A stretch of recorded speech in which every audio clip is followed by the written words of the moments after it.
Putin agrees to a limited ceasefire. A Democrat civil war is brewing. Again. And Trump v. Judges. Also again. Honestly, that could just be the name of his memoir. That and more on this week's America Uncovered Headlines. Welcome to America Uncovered. I'm Chris Chappell. You know, this may surprise you, but some people don't like President Donald Trump. And now, Minnesota Senator Justin Eichorn and 4 other Republican Minnesota senators have introduced a bill that would classify Trump derangement syndrome as a mental illness. But I'm not sure we should be taking mental wellness advice from Minnesota Senator Justin Eichorn, since just after introducing the bill, he was arrested for allegedly soliciting a minor for prostitution. A Republican accused of soliciting sex from a minor? I feel like it's a rerun episode. Maybe he can join Cameo like Matt Gaetz and make $500 a video? Wait, people actually pay those prices? That has to be a mental illness of its own. Well, anyways, let's move on to something less taxing on our mental health. War. What is it good for? Historically, the economy.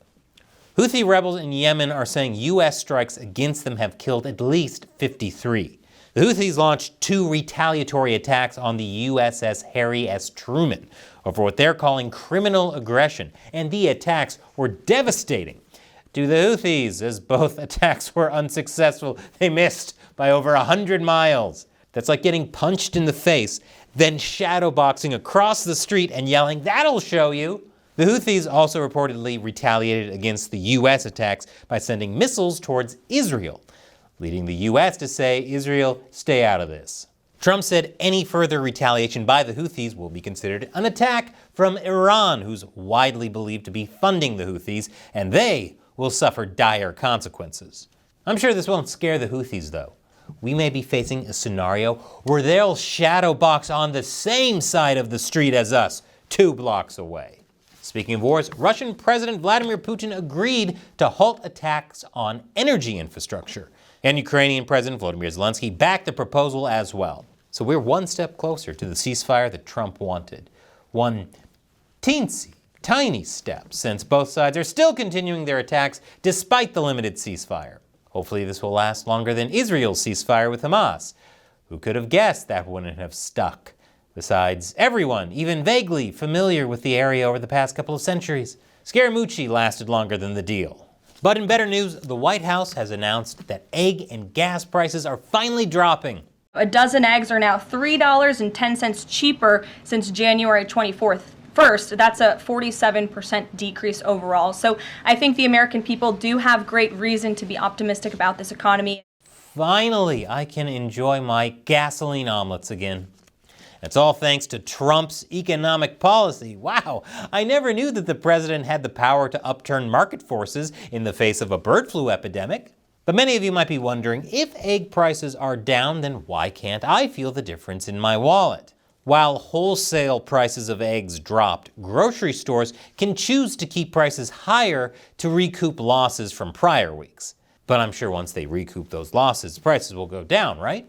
I mean, if COVID taught me anything, it's that once prices go up, businesses will realize it's wrong to keep charging more, even after learning people will pay those higher prices. Yep, prices will crater any day now. On the bright side, if egg prices don't drop, if someone eggs your house on Halloween, it'll be easier to figure out who it is, since only the richest kids on your block could pull off such a pricey prank. And after the break, stranded astronauts return to "It was Earth all along." Welcome back. 2 NASA astronauts returned to Earth after being stuck on the International Space Station for over 9 months, despite the fact their initial assignment was only supposed to last 1 week. And after approximately 20 seconds of being home and turning on the news, I assume their reaction was, "Take us back! Take us back!" People are actually fighting over the name of the body of water we landed in. Things are so much less stressful in space, because there, no one can hear you scream at each other. This was a stunning success for Elon Musk's SpaceX, which brought the astronauts home. Luckily, no one firebombed the capsule like they've been doing with Teslas. And speaking of people screaming, Trump continues to keep his promises, as much as many wish he wouldn't. Trump has signed an executive order to begin dismantling the Department of Education. Goodbye, DOE. We hardly knew you since 1979.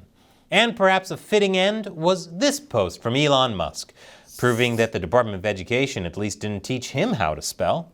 In America, spelling doesn't count. People's pets do. That's a Kids in the Hall reference. But hang on, not so fast. First, actually getting rid of the department would require an act of Congress. All Trump can do with an executive order is slim it down. Ooh, can he issue an executive order to slim me down? Second of all, according to White House Press Secretary Caroline Leavitt, the executive order left the DOE in charge of certain things. As you know, the president's executive order directed Linda McMahon to greatly minimize the agency. So when it comes to student loans and Pell Grants, those will still be run out of the Department of Education. According to Leavitt, other critical functions like dealing with discrimination against students will also still be in the hands of the DOE. So it's not gone, just shrunk, like the cost of eggs, any day now. The Trump administration released the JFK assassination files on the National Archives website. And what did we learn from the 80,000 pages of documents? Well, the first and most shocking thing is that it takes a really, really long time to read 80,000 pages of documents. But some things that stand out are an apparent probe by the Russian KGB to determine if Kennedy's alleged assassin Lee Harvey Oswald was one of their agents, as well as a former intelligence agent, Gary Underhill, who claimed the CIA was responsible for Kennedy's death. 6 months after making this claim, Underhill was found dead in his apartment via an apparent suicide, despite the fact that the gunshot wound was behind his left ear, and he was right-handed. Which of course can only mean one thing. Hillary Clinton was behind this. She's been diabolical since she was a teenager. However, this is information that's already been available since Trump released 19,000 files in 2018 and Biden released 13,000 more in 2022. So sadly, there isn't any smoking gun proof of a conspiracy. Like with the Epstein files, we're probably not going to get any answers anytime soon. Speaking of things that have been hyped up but turned out to be a major letdown, the Democratic Party. Stop me if you've heard this one so often that even the setup to it is starting to feel familiar. The government was on the verge of a shutdown because Congress couldn't agree on a spending bill to keep it open. But then at the last possible minute, a compromise was reached and they barely managed to keep the lights on, kicking the can down the road for another few months. But this time the story is totally different. Slightly. Because now it was Democrats who said they would reject a funding bill crafted by Republicans. And even though they said this getting passed would be catastrophic and a danger to democracy, 8 Democrats caved and voted for it, including Senate Minority Leader Chuck Schumer. House Democrats called this outrageous and a betrayal. Though I don't know why, because if anyone shouldn't be surprised at Democrats saying they'll do something and then not following through on it, is other Democrats. I'm pretty sure that's in their and every other politician's playbook. Chuck Schumer contends he's still the best leader for the Senate, though he has to be pretty nervous since it's not like the leader of a party being ousted is unheard of, especially in recent memory. But for Democrats upset about this, I get it. Mostly because I saw how upset Republicans were when I covered them going through it over and over and over again. So you can feel better knowing that whatever got passed this time can be undone when Democrats are eventually back in the driver's seat, and this drama is repeated in another few months, and another few months, and another few months. 3 days ago, I covered Trump and his executive branch versus the judicial branch. But in this administration, 3 days may as well be 3 decades, so here are some updates. Republican House member Brandon Gill filed impeachment articles against the judge that tried to block the Trump administration from deporting alleged Venezuelan gang members to an El Salvador super prison.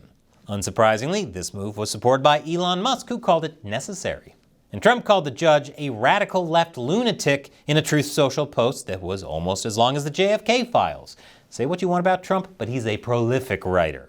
However, Supreme Court Justice John Roberts put out a rare statement criticizing this move, saying, "For more than 2 centuries, it's been established that impeachment is not an appropriate response to disagreement concerning a judicial decision. The normal appellate review process exists for that purpose." Warning that a move could set a bad precedent and be exploited by Democrats when they eventually regain power? Outrageous! What's next? He's going to warn Democrats they should quit trying to kill the filibuster and pack the courts? For any politician that wants to throw away long-held traditions meant to uphold checks and balances to either blindly support or oppose the current president, you may want to get yourself tested for Trump derangement syndrome. Before you go, be sure to check out this other episode of America Uncovered. The algorithm knows is best for you. How does it know? It's what the algorithm does. It's all it does. Don't question it. It will know if you do. And as always, support America Uncovered and screw YouTube by subscribing to our new website, americauncovered.tv. Once again, I'm Chris Chappell. Thank you for watching America Uncovered.